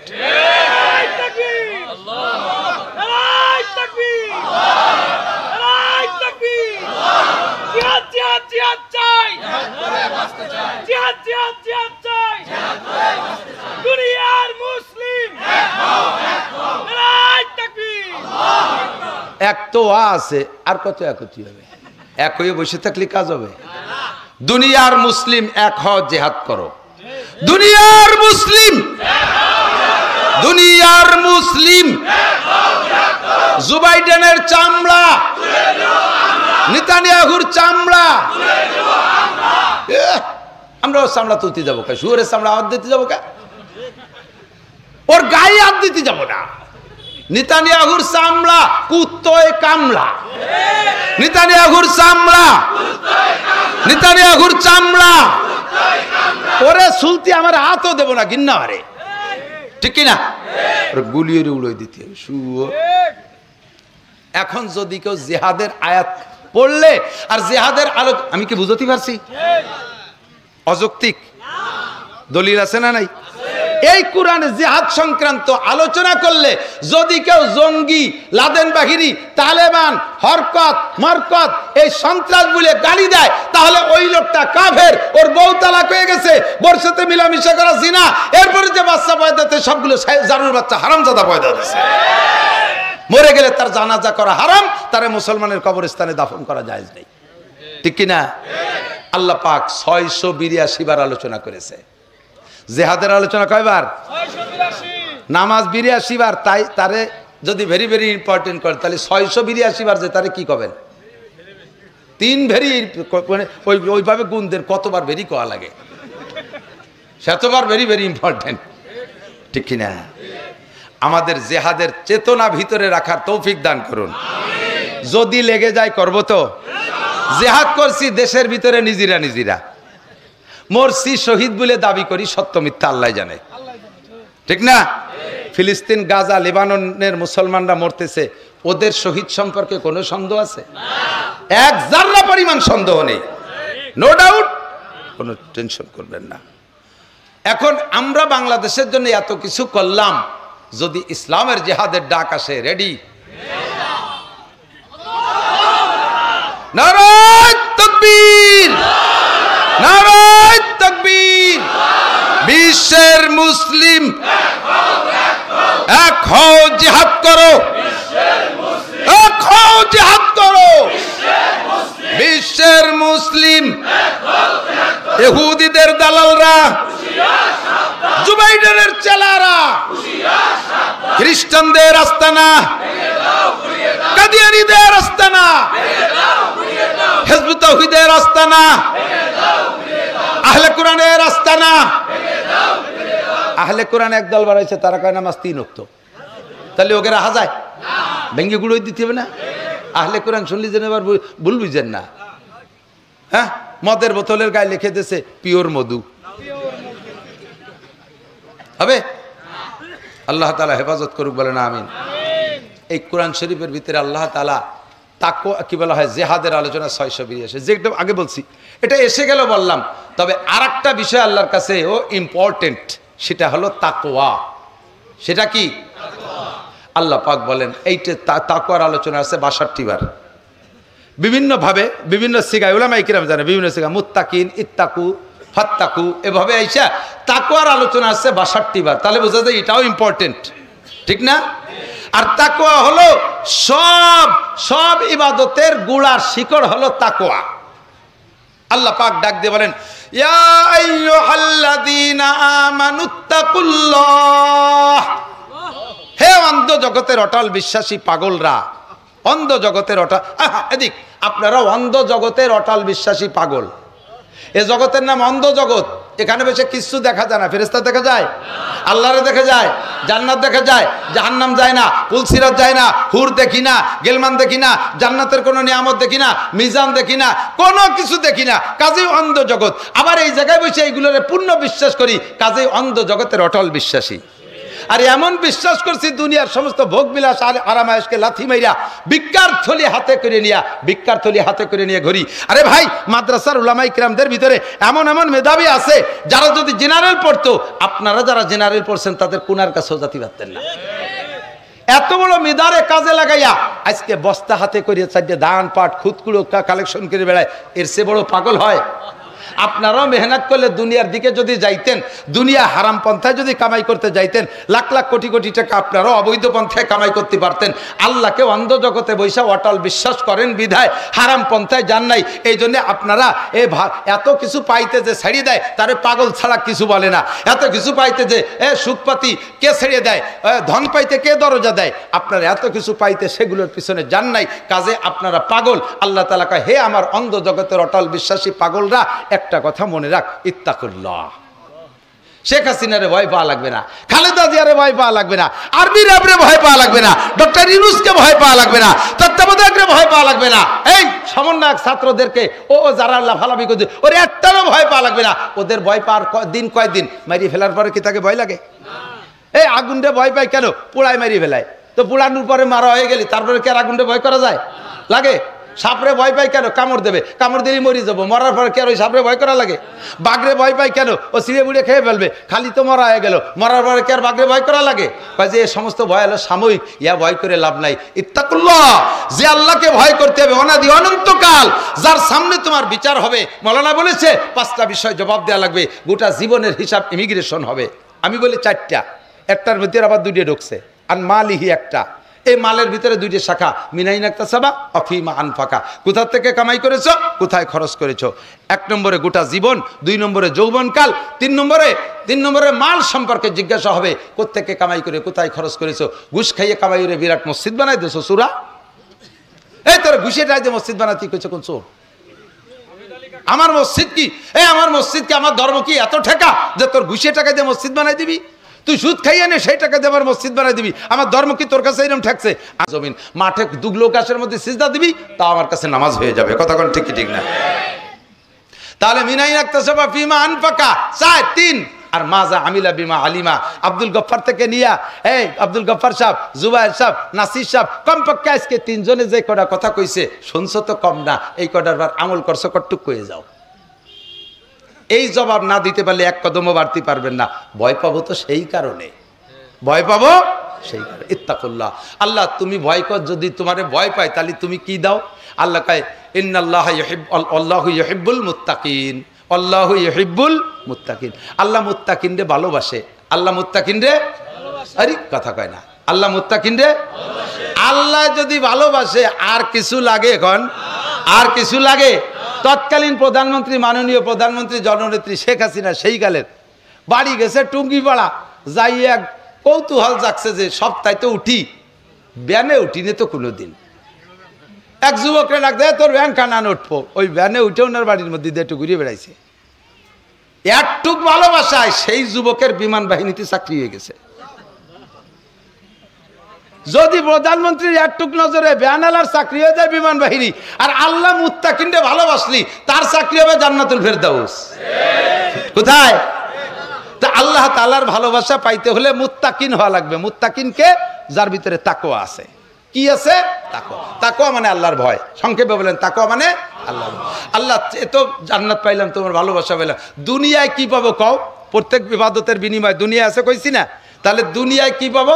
আল্লাহ এদিক তাকান, আল্লাহ কয় ইন্না আকরামাকুম ইনদাল্লাহি আতকাকুম। তোমাদের মধ্যে সম্মানী হতে চাও না কে? কেউ কি অসম্মানী হতে চান? বেইজ্জত হতে চান? অপমানিত হতে চান? লাঞ্ছিত হতে চান? ধিক্কৃত হতে চান? সম্মান চান কি চান না? পদমর্যাদা চান কি চান না? আল্লাহ পাক বললেন ইন্না আকরামাকুম ইনদাল্লাহি আতকাকুম। তোমাদের ভিতরে চেয়ারম্যানের দাম আমার কাছে 1 পাইও নাই, এমপির কোনো হুটো পাইরও দাম নাই, মন্ত্রীর কোনো 5 পাইরও দাম নাই। ডর্জন ডর্জন মন্ত্রী হারাই গেছে, খুঁজে পাওয়া যাচ্ছে না মাটি চালান দিয়ে। এগুলোর কোনো দাম নাই, ডিসিএসপি ওসিটিওনের কোনো দাম নাই, ডাক্তার ইঞ্জিনিয়ারের কোনো 5 পয়সারও দাম আমার কাছে নাই। হ্যাঁ, এদের সবার দাম আমার কাছে আছে, যদি তার ভিতরে ছোট্ট একটা জিনিস থাকে তাকওয়া। আল্লাহ পাক বলেন আকরামাকুম ইনদাল্লাহি আতকাকুম। তোমাদের যার ভিতরে তাকওয়া আছে, পরহেজগারি আছে, সে আমার কাছে সবচেয়ে সম্মানী। তাহলে সর্বশ্রেষ্ঠ সম্মান পাইতে হলে কি লাগবে? তাকওয়া। এরপরে কইলাম আর কি দাও আল্লাহ তাকওয়ার বিনিময়? আল্লাহ কয় ওমাইয়াত্তাকিল্লাহ ইয়াজআল লাহু মাখরাজা ওয়া ইয়ারযুকহু মিন হাইসু লা ইয়াহতাসিব। তাকওয়া যদি তোমার মধ্যে থাকে তাহলে তোমাকে যা দেয় সেটা হলো ওমাইয়াত্তাকিল্লাহ ইয়াজআল লাহু মাখরাজা। তার জন্য বিপদ থেকে বের হওয়ার হাজারো রাস্তা আমি আল্লাহ তাআলা খুলে দেই। তাকওয়ার বিনিময়ে আল্লাহ তাআলা বিপদ থেকে মুক্তির দরজা খুলে দেয়। কতক্ষণ? তাকওয়ার বিনিময়ে। তুমি যত বড় বিপদে পড়ে যাও, তোমার ভিতরে যদি আল্লাহর ভয় থাকে, আল্লাহ ওখান থেকে বাঁচার ব্যবস্থা করে দেবেই দেবে। ছোট্ট করে একটা বলি, হযরত ইউসুফ আলাইহিস সালাতু ওয়াস সালামের কিসসা সবাই জানেন, আমার যেটুক লাগবে সেটুক কব। ইউসুফ আলাইহিস সালামকে আল্লাহ তাআলা যে রূপ দিয়েছিলেন, এই রূপের বিবরণ তাফসীরে জালালাইনে লেখে উতিয়াত লাহু শাত্রু সূরা। গোটা মানব জাতির জন্য আল্লাহ তাআলা যেই রূপ চেহারা বাজেট করছে। মানবিক একটা রূপ আছে না, বাঘ জাতির একটা রূপ আছে, বিড়াল জাতির রূপ আছে, কুত্তা জাতির রূপ আছে, এক এক জাতির একটা রূপ আছে না। টোটাল মানব জাতির যে রূপ আছে, এই রূপরে ভাগ করে ইউসুফ আলাইহিস সালাম রে একারে দেশে অর্ধেক। টেরবার নাই কট্টু কইছে তাতে কেজি 2। আর যে অর্ধেক ছিল না রূপ, তার অর্ধেক দিয়েছে ইউসুফ আলাইহিস সালামের দাদি রে। তালি কত হলো? 3 ফুয়া, 75%, 75।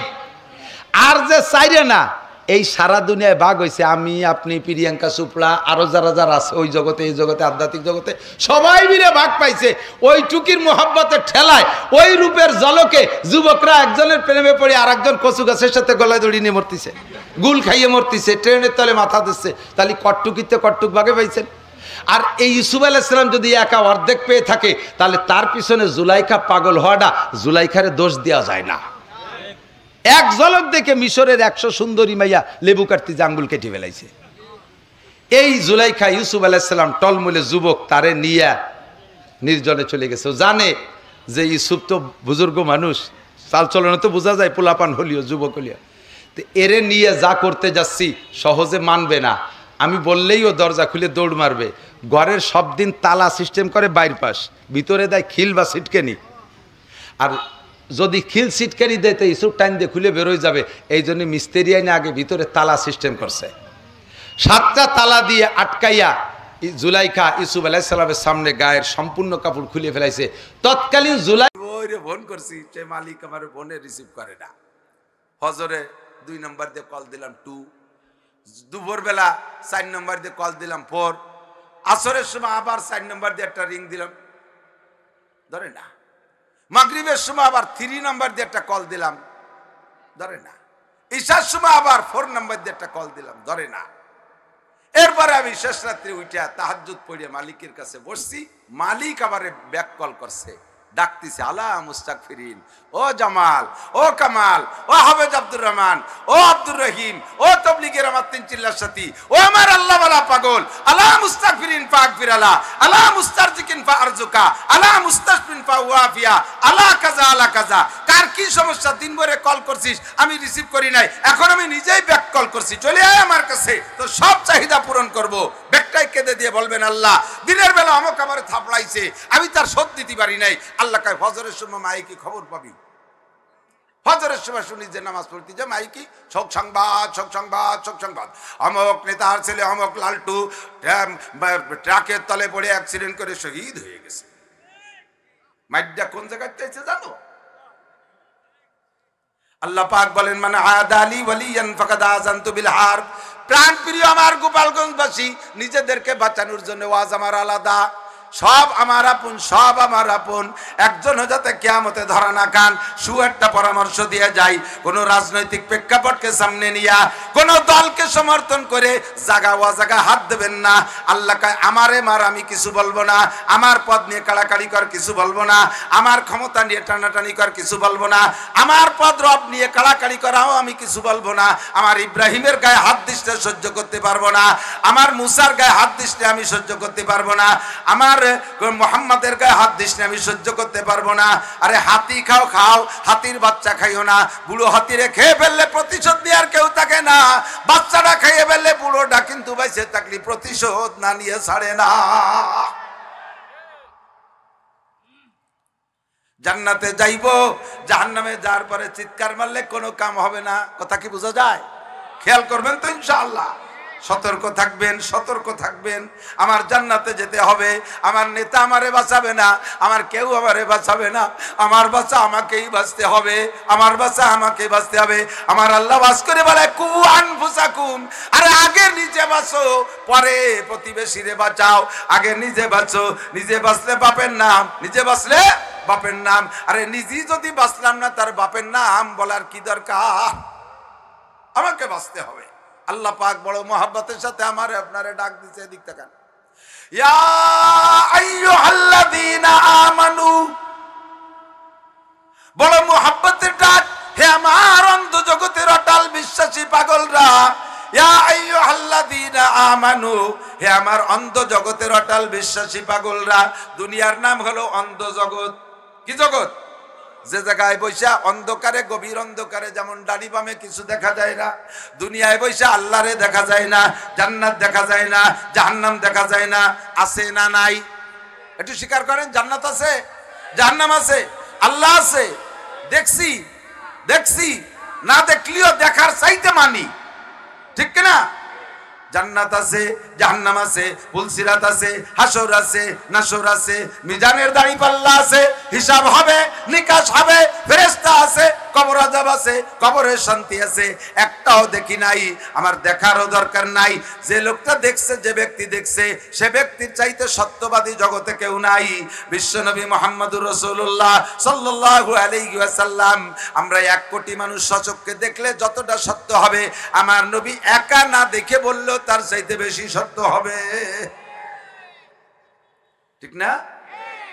আল্লাহ পাক আমাকে আপনাকে এই জন্য বড় মোহাব্বতের সাথে ডাক দেখায়, তুমি অন্ধ জগতের অটল বিশ্বাসী পাগল। মনে রাখো বান্দা, তুমি যেহেতু অটল বিশ্বাসী, কাজেই তুমি মোমেন। এই জন্য বলে ইয়া আইয়ুহাল্লাযীনা আমানু, বাংলা তরজমা হলো শাব্দিক তরজমা, হে ঈমানদাররা।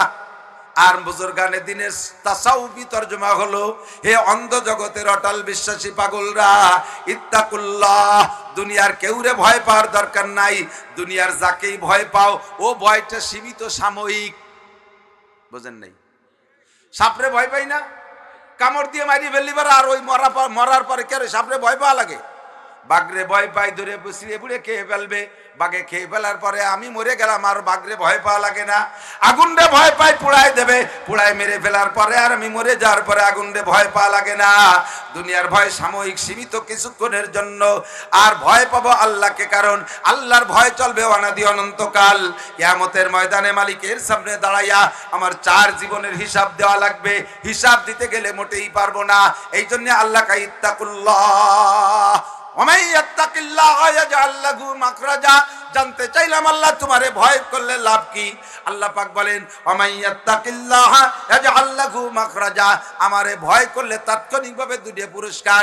1 নম্বরে, তুমি যত বড় বিপদে পড়ো, যত বড় বিপদে পড়ো, যত কঠিন জেলখানায় আটকে যাও, আমি আল্লাহ তাআলা তোমাকে সেখান থেকে বের হওয়ার সহজ ব্যবস্থা করে দেব। আমি এখন বাংলাদেশে যারা বিপদে আছে তাদেরকে পরামর্শ দেই, যারা জেলে আছেন ওই জায়গায় বৈশা ওই আমেরিকার নেতার আশা করার দরকার নাই, ভারতের দাদা বাবুকে আশা করার দরকার নাই, চীনের নেড়াকে আশা করার দরকার নাই, রাশিয়ার ওই প্রেসিডেন্টের আশা করার দরকার নাই। ওখান থেকে বের হতে হলে, বাঁচতে হলে ওই জেলখানার ভিতরে বসে কারে ভয় করো? আল্লাহ আল্লাহকে যদি ভয় করিস তাহলে আমি আল্লাহ বের হওয়ার ব্যবস্থা করে দেব। আর একটা কাজ আছে, এই তাকওয়ার বিনিময় ওয়ারযুকহু মিন হাইসু লা ইয়াহতাসিব, ধারণার বাহির স্থান থেকে মোটা সম্মানী রুজির ব্যবস্থা করে দেব। কল্পনা করবা না, এবং তার রিজকে কারীম, সম্মানী রিজিকের ব্যবস্থা করে দেব মুত্তাকিন, পরহেজগার মানুষদের জন্য। কন্যা সুবহানাল্লাহ। তাহলে ভয় করব কাকে? বিপদ থেকে বাঁচায় কে? বলতেছেন সবাই? কষ্ট নিয়েন না, বারবার বলাচ্ছি। এই যতবার আল্লাহ বলবেন অতবার 4000 করে নেকি। তাহলে কেন কব না? বাঁচায় কে? ভয় করব কাকে? বিপদ থেকে মুক্তি দেবে কে? মোটা রিজিকের ব্যবস্থা করবে কে? বিনিময় হলো তাকওয়া। একটু বলেন কি তাকওয়া? মানে আল্লাহর ভয়। যার ভিতরে ভয় আছে আল্লাহ পাক তারে আরেকটা পুরস্কার দেয়, সেটা হলো ইন্না আকরামাকুম ইনদাল্লাহি আতকাকুম। সমাজে সবচাইতে বেশি সম্মানী তোমাদের মধ্যে ওই ব্যক্তি যার মধ্যে আল্লাহর ভয় যত বেশি। বুঝেন নাই? আল্লাহর ভয় যার আছে, ওই লোকটা মিথ্যে কথা বলতে পারে, নামাজ ছাড়তে পারে, জিনা করতে পারে, নয়ছয় করতে পারে। সমাজে খারাপ হয় যে কারণে, এর একটা কারণও যে লোকটা করে না, ওই লোকটা সম্মানী হতেই হবে, তাই সে গরিব মিসকিন যাই হোক না কেন, ঠিক না? বিশাল ধনী মানুষ সকালে একটা কয়, বিকেলে আর একটা কয়। বিশাল বড় নেতা মোটা মোটা অফার দিয়ে যায়, মোটা মোটা অফার দিয়ে যায় নেতারা। এর মেম্বার থেকে নিয়ে উপর পর্যন্ত কোনো দলের নাম কওয়া লাগবে না, সব দলে আছে। কোন চাষি বা কম সিন্নি খাজম, সব দলেই আছে। মোটা মোটা অফার দিয়ে যায়, আমি এতদিন হা করেছি, ও হা করেছি, তাহা করেছি, আগামীতে আর একটা চান্স দেন, দেখেন কি করে ছেড়ে দেয়। রাস্তাঘাটে খাল বানায় দেবো, 12 মাস কাল নৌকো বেয়ে বেড়াবেন, আসমান ভেঙে জমিনে নামাবো, লাঠির মধ্যে মুগুর বেরিয়ে ছেড়ে দেবো। ভোট দিয়ে ছেড়ে দেয়। নেতা যা ঢাকা টঙ্গের পার বসে তাই বাটি চালান দিয়েও পাওয়া যায় না। নেতার সাথে মুসাফা করতে ঢাকা যাওয়া লাগে। পায়খানার মধ্যে বসে রয়েছে বাড়ি, ফন্দিরিকা কোথাকার ঢাকা। আসলে এই ঢাকা, পায়খানার মধ্যে তো ঢাকা রয়েছে, ও তো খোলা না। মিথ্যে কথা কয় না, কথা কান ধোকা দেয় কি দেয় না, ফাঁকিবাজি করে কি করে না। ওর 5 পাইরও দাম দেইনি আমি। যত বড় পীর হোক, যত বড় দামি নামি বক্তা হোক, যদি ওয়াজের দাঁত রেখে মিস করে, ওরা আমি 1 পয়সারও দাম দেই না। এক রাস্তাঘাটের ফৈতো গাইটো বাদামির চাইতে বেদামি মনে করি আমি। ওয়াজের দাঁত রেখে আসেন, আবার পীর কলে, আবার বক্তা কলায়, এগুলি 1 পয়সারও দাম নাই। সম্মান শেষ। আল কারিম ইজা ওয়াদা ওয়াফা, সম্মানী সেই ব্যক্তি যে ওয়াদা করে তা পূরণ করে। কথা কোন ঠিক কি ঠিক না? ওয়াদা করবা, খিলাফ করবা। তুই যত বড় পীর হও, তোর 5 পয়সারও দাম নাই। যত বড় বক্তা হস, তোরে আমি লাইত হইও না। যত বড় আলেম, যত বড় নেতা হও, তোমার দায়িত্ব আমি গেছি না। ওয়াদা খিলাফ করিয়া একেবারে অনর্থক। সন্ধ্যে কয় এই তো আইছি, এই তো আইছি, কদ্দূর? পদ্মা সেতু পার হয়েছি। এরপরে তো সন্ধ্যের আগে ফোন বন্ধ। কর্তৃপক্ষ দাওয়াত দিয়ে কত বড় বিপদে পড়ে। ঠিক কি ঠিক না? রাগ করে না, দাগ করেন, যা কবতা কই ফেলেছি। উচিত কথা কবরে বাসি, তাইতে আর একবার আসি আর না আসি, নাকি কন? সাবধান, ইন্না আক্রামাকুম, যার ভিতরে আল্লাহর ভয় আছে, সে লোকটা সাধ্য অনুযায়ী ওয়াদা খিলাফ করতে পারে। সংক্ষেপে একটা কথা বলি, যে ওয়াদা পূরণ করার ইচ্ছা করে, আল্লাহ তাআলা তাকে ব্যবস্থা করে দেয়। নিজেই বলেছেন, আল্লাহ পাক নিজেই বলেন, যে ব্যক্তি আমাকে পাওয়ার চেষ্টা করে, আমি আল্লাহ তাআলা তার জন্য হাজারো দরজা খুলে দেই। ওয়াল্লাযীনা জাহাদু ফীনা লানাহদিয়ান্নাহুম সুবুলানা। বলবো একটু কষ্ট হচ্ছে। বুখারী শরীফের পরিষ্কার হাদিস, সহিহ হাদিস। নবী পাক বনি ইসরাইলের একটা গল্প শুনাইলেন, হাদিসের মধ্যে আসছে, বুখারী শরীফের মধ্যে আছে। হুজুর সাহাবায়ে কেরামকে বললেন, বনি ইসরাইলের একটা লোক অনেক আগের, মুসা আলাইহিস সালাম উম্মতের মধ্যে, লোকটা মুসলমান দিন, এই কথা কইছ না, লোকটা ব্যবসা করে, সাগর পথে দূরে ব্যবসা করে, নিজের এলাকাতে মাল নিয়ে আর এক এলাকায় বিক্রি করে, সেখানে আবার ভালো মাল পালিয়ে আনে। এই তো ব্যবসা, আমদানি রপ্তানি। তো উনি নিজের এলাকায় একটা মালের দাম কম পাইছে, আর ওই এলাকায় যেখানে বেচবে শুনছে দাম বেশি আছে। এখন যে পরিমাণ টাকা আছে তাই দিয়ে পরিমাণ মতো মাল কিনতে পারতেছে না। এক লোকের কাছ থেকে 10 টাকা স্বর্ণের 10টা মুদ্রা কর্জ নিয়ে মাল কিনছে। ভাই আমি তোমাকে এই তারিখে এসে টাকা দেবো, এই তারিখে এসে টাকা দেবো ইনশাআল্লাহ। তো লোকটা তার কাছ থেকে টাকা নিয়ে ব্যবসা করতে গেছে। ব্যবসা করে মাল সত্যি লাভটা ভালোই করছে, মাশাআল্লাহ। মনে মনে নিয়ত করছে যে টাকা তো টাইম মতো দেবই, সাথে কিছু হাদিয়াও দিয়ে দেবো। এই অতিরিক্ত না বলা কন্ট্যাক্ট ছাড়া যার কাছ থেকে আপনি টাকা কর্জ নিয়েছেন, তাকে যদি আপনি অতিরিক্ত 2, 4, 10, 20, 50, 100, 200, 5,000, 10,000 টাকা বেশি দিয়ে দেন, এই টাকা কিন্তু সুদ না। কিন্তু নির্ধারণ করে যদি দেন, তাহলে সেইটা সুদ হয়। তো লোকটা সেভাবে নিয়ত করছে কিছু হাদিয়াও নিয়ে যাবো। টাইম মতো জাহাজে উঠছে, মাঝ নদী সাগরে আসলে তুমুল ঝড়ে জাহাজকে যে পোর্ট থেকে ছাড়ছে, সে পোর্ট ছাড়িয়ে আরো কয়েকশো কিলোমিটার দূরে নিয়ে গেছে। এখন লোকটা কান্নাকাটি করছে, আল্লাহ আমি ওয়াদা করছি টাইম মতো টাকা দেবো, এই টাকা কিভাবে দেবো আল্লাহ। লোকটা পাগল হয়ে গেছে। এখন উনার চেষ্টা যতদূর, উনি তো তা করবে। উনি একখান বাঁশ কাইটিয়া, এখন বাঁশ পাইছে, বাঁশের 2 মাথায় গিরে না, মাঝখানে তো ফাঁকা, এই বাঁশের 2 মাথার গিরে ঠিক রাখা মাঝখানে পকেটের মতো খানি খুঁজছে, ওর মধ্যে সেই 10 দিরহাম ঢুকই দিয়ে, আর সাথে একখান চিঠি লিখে দিয়েছে, বিষয়টা লিখে দিয়েছে। লিখে ওইটাকে তৎকালীন সমকালীন সিস্টেম অনুযায়ী লেমিনেটিং করে সাগরের ভিতরে ছেড়ে দিয়ে বলছে, আল্লাহ আমি এর চেয়ে বেশি আর পারার কায়দা নেই। এখন তো পোস্ট অফিস আর মানি অর্ডারের কোনো উপায় নেই, আমি এই পারছি, এই টাকা তুমি মালিকরে পৌঁছাই দিও। বলবেন সুবহানাল্লাহ। ছেড়ে দিয়ে উনি অপেক্ষা করতেছে। যে তারিখে জাহাজ আসার কথা, সেই তারিখ মতো ওই লোকটা ঘাটে আসবে। এই কথা রয়েছে, আপনি ঘাটে আসবেন, ঘাটের থেকেই টাকা দিয়ে দেবো, পোর্টের থেকে টাকা দিয়ে দেবো। কিন্তু ওই জায়গার থেকে জাহাজ ছাড়ছেই সেই তারিখে, পুনরায় ছাড়ছে সেই তারিখে, তাহলে তো হবেই না। তো উনি টাইম মতো বাস ভরিয়ে টাকা দিয়ে ছেড়ে দিয়েছে সাগরে ভাসাইয়া। সাগরের বাতাস পানিতেও দেখলো সেই লোকের বাড়ি যেদিক, সে বাস যায় উল্টো দিক। ফিরে গুল্লি দিয়ে উনি দেখতেছেন, গুল্লি দিয়ে আবার লাইন মতো চলা শুরু করছে। কিন্তু চলে যাবে কোন জায়গায়? বাস তো বাস ভাসি চলে যাবে। উনিও ইয়াকিন করছে যে বাসের টাকা বাস পাবে না ঠিক মতো, আমার চেষ্টা আছে যতটুকু আমি করলাম। ওই লোকটা টাইম মতো পোর্টে আইসে অপেক্ষা করতেছে, দেখি জাহাজ আসে নাকি। তো ঝড়ের কারণে কোন রুটের কোনো জাহাজ আসতেছে না, একটা জাহাজ আসতেছে মাত্র। দূরে থেকে দেখতেছে একটা বড় জাহাজ আসতেছে। সাগরের পাড়ে যারা গেছেন তারা জানেন, বিশাল সাগরের ভিতরে বড় বড় জাহাজ, দূরে ঠেকে যেন একটা মেজ লাইট ভাসতেছে, একটা কচুরি পাড়া ভাসতেছে, এরকম লাগে না?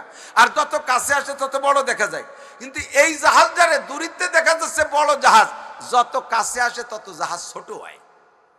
আস্তে আস্তে খানিক পরে লঞ্চ হয়ে গেল, কদ্দূর আস্তে আস্তে তার নৌকো হয়ে গেল, নৌকো হতে হতে তার ডিঙ্গি নৌকো হয়ে গেল, এই হয়ে যাচ্ছে। আর উনি ভয়ই পাচ্ছে, আল্লাহ কি দেখতেছি, কেন ভূত প্রেত দেখতেছি নাকি? সিস্টেমের সে উল্টো হয়ে যায় কে, তো দাঁড়ে আসবার বড় হবে, আর ও দূরি বড় ছিল, কাছে এসে ছোট হয়ে যায় কে। এখন কয় যে যা থাক কবালে মরি বাসি, দেখেই যাবো এই মারে ভাতি জাহাজ কি জিনিস। আস্তে আস্তে দেয় যে একখান বাস, আস্তে আস্তে কাছে একখান বাস, একটু সুবহানাল্লাহ। এই বাসখান চলে আইছে, বাসখান কাছে আইসা এখন উনি ভাবতেছে যে কি করব, পরের নদী সাগরে ভাষা পরের বাসে কি করবো, নেবো কি নেবো না। চিন্তা করলেন যে বাসের ভিতরে তো একটা অলৌকিকতা দেখলাম, তাহলে কি যেন থাকতে পারে বাসের মধ্যে, যদি কোনো কাজে নাও লাগে। বাসের তো কোনো মালিক নাই, এর কোনো ওয়ারেস নাই, বহু দূর থেকে আসে, এ নিয়ে বাড়ি জ্বালায় পোড়ায় ফেলবো। এই বলে ওই 2-3 মন করে বাসখানটা উঠোই নিয়ে বাড়ি নেবো। ওর কাছে এখন কুরুল দাও দিয়ে ভাড়িয়ে দেই, এত ভিজে বাস, এত জাল দিতে পারো না, কুরুল দাও ভাড়িয়ে দেই। কুরুল দিয়ে কোপ দেওয়ার সাথে সাথে চকচক করে 10টা স্বর্ণমুদ্রা বেড়ে গেছে, সাথে একখান চিঠিও পেয়ে গেছে। চিঠিখান পড়ে দেখে যে ওই লোকের সম্পূর্ণ লেখা। সেইভাবে ঢুকইয়ে আবার বাইন্দে থইয়া বুকির সাথে জড়াই ধরে কানছে খানি, আল্লাহ তুমি এরকমই পারো, তুমি এরকমই পারো। ওয়াল্লাযীনা জাহাদু ফীনা লানাহদিয়ান্নাকুম সুবুলানা ওয়া ইন্নাল্লাহা লামাআল মুহসিনিন। যারা আল্লাহকে পাওয়ার জন্য চেষ্টা করে, আল্লাহ পাক রব্বুল আলামিন কয় তোমার চেষ্টা যেখানে যে শেষ হবে, আমি আল্লাহ সেখান থেকে রহমতের হাত বাড়াইয়া টান শুরু করে দেব। ওই লোকটা নির্দিষ্ট সময়ের 1 সপ্তাহ পরে আসছে। আইসা ও তো জানে যে টাকা পাই নাই, জাহাজের থেকে নামতেছে ভয়ে কাঁপতে কাঁপতে, যাইয়া ডাইরেক্ট বাড়ি না যাইয়া ওই লোকের সেই টাকা, উনি জানেন যে ও টাকা তো পাই নাই, টাকা তো তারা দিতে হবে। বাড়ির বাইরে যে সালাম দিচ্ছে, আসসালামু আলাইকুম আফিল ভাইতে ভোলান, ও ভাই বাড়ি আছেন, ভাই বাড়ি আছেন বললে লোকটা চলে আসছে। আসার পরে থরথর করে কাঁপতেছে আর মাপ চাচ্ছে, কয় ভাই ভাই এই কারণে আমি টাইম মতো আসতে পারিনি, এই কারণে আপনার টাকা দিতে পারিনি, ভাই আমারে মাফ করে দেন, ভাই আল্লাহর রাস্তায় মাফ করে দেন। বিনয়ের সর্বশেষ ওই লোকটা কয় ভাই টেনশন করেন না, লা তাহজান ওয়ালা তাখাফ, ভয় পেন না, টেনশন করেন না, আসেন ভিতরে আসেন। বুকের সাথে জড়াই ধরিয়া এই দিনাদারের মুখে 2টা চুমো খেয়ে কয় আপনি যে আল্লাহর ওলি, আপনি যে আল্লাহর কামেল বান্দা, এর মধ্যে কোনো সন্দেহ নাই, আসেন ভাই খেলা দেখে যান। ঘরে বসাইয়া বাসখান ঘরের থেকে আইনি কয় এই বাসখানটা চেনেন, এই বাসখানটা চেনেন? কাই না বাজারটা কোথায় পাইছো? কয় যে জায়গা পাঠায় দিয়েছেন সেই জায়গায় পাইছি। আমার আল্লাহ আপনার মাল, আমার মাল আপনার পক্ষ থেকে আমার আল্লাহ নিজ কুদরতি হাতে সাগরে ভাসাইয়া টাইম মতো আমার কাছে পৌঁছাইয়া দিয়েছে। আপনি কর্জ নেওয়ার সময় যদি পরিশোধের নিয়ত রাখেন, তাহলে আল্লাহ আপনার ব্যবস্থা করেই দেবে। আর নেওয়ার সময় যদি, বাকি কেনার সময় যদি নিয়ত থাকে ও গুরু বানি, তার কি জীবনও দিতে পারবেন না, কোনদিন পারবেন না। কথা কোন ঠিক কি ঠিক না? সরে চলে গেছি অনেক দূর। ওমাই ইয়াত্তাকিল্লাহ ইয়াজআল লাহু মাখরাজা ইন্না আকরামাকুম ইনদাল্লাহি আতকাকুম। তোমাদের ভিতরে সবচেয়ে সম্মানী ওই ব্যক্তি যার ভিতরে আল্লাহর ভয় আছে। যে যত মুত্তাকিন সে তত সম্মানী, ঠিক কি ঠিক না? গরিব হোক ধনী হোক, সামাজিক অসামাজিক যাই হোক, লোকটা আল্লাহর কাছে সম্মানী, মানুষের কাছে সম্মানী।